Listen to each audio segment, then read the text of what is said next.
While Washington is obsessed with punishing Mexico, Mark Carney just traveled to Tokyo and quietly dismantled Detroit's entire future.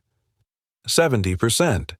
That is the exact market share Canada just handed over to Japanese automakers, effectively locking the United States out of the North American auto revolution.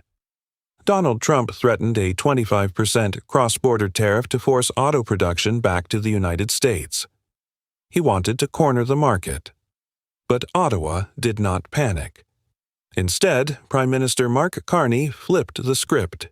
He took Trump's own economic playbook and weaponized it against Washington. Canada is creating a brand new market mechanism. If you want to sell cars to Canadians, you have to build them in Canada. It sounds fair. But here is the catch. The United States does not build its cars in Canada anymore. Japan does. And this is where things get serious. Listen to exactly how Carney just laid out this trap in Tokyo.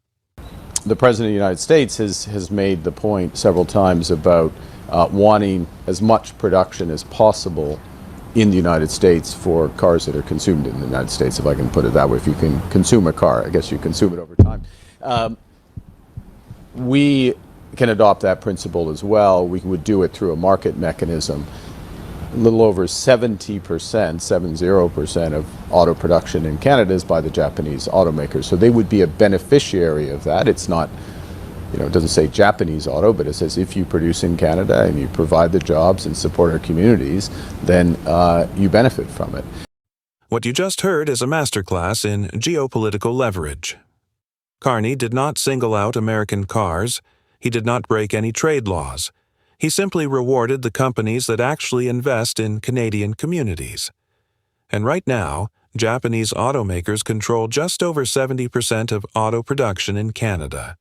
So when Canada implements this new system, Japan gets a massive competitive advantage. Detroit gets a massive wall. Washington thought tariffs would force Ottawa into submission.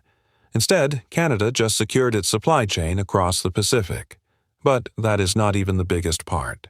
How exactly is Carney pulling this off while the continent's biggest trade deal hangs by a thread? The entire White House strategy relies on economic pressure.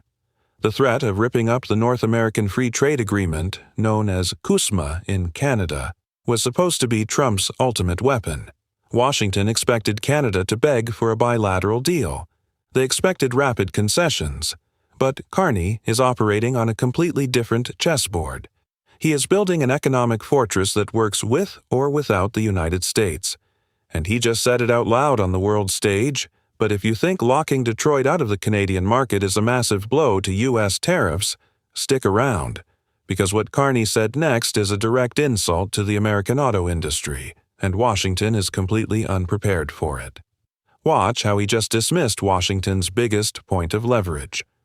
So all of that is in the context of ensuring that our auto sector is going to be strong, is going to be robust, regardless of any conceivable outcome of the KUSMA negotiation. Regardless of any conceivable outcome. That is the sound of American leverage evaporating. Canada is no longer waiting to see what Washington decides. The constant threats of tariffs, the endless political theater. Ottawa is moving forward without them. By partnering with Japanese giants like Toyota and Honda, Canada is securing billions in new capital. They are repositioning for a future built on hybrid and highly efficient vehicles. While American automakers rely heavily on legacy markets and political protection, Canada is aligning with the most aggressive producers on the planet. This completely neutralizes the threat of a closed American border. But the biggest shock was still to come. You do not usually hear Canadian prime ministers directly attack American industries. Diplomacy usually demands polite caution, not anymore. Carney stood in Tokyo and delivered a brutal reality check to Detroit. He stripped away the political noise and focused strictly on the numbers. And the numbers do not look good for the United States. In fact, they are a disaster. Listen closely to what he targets next. If one is absolutely objective about the position of the North American auto industry, it is not as competitive. It is not the most competitive auto industry. And we need large-scale investment. We need to work together, and we need to know where we're going. Canada's stepping up in order for that to happen. Other members of KUSMA are doing less. It is not the most competitive auto industry. He just said it in front of the entire global press. The North American auto sector, largely driven by Detroit's corporate decisions, is falling behind, and Carney made it crystal clear. Canada is stepping up, while others are doing less. That is a direct, calculated shot at the White House. Trump's tariffs are designed to protect an industry that is already struggling to compete on the global stage. Protectionism does not build better cars. It just raises prices. Carney's strategy is the exact opposite.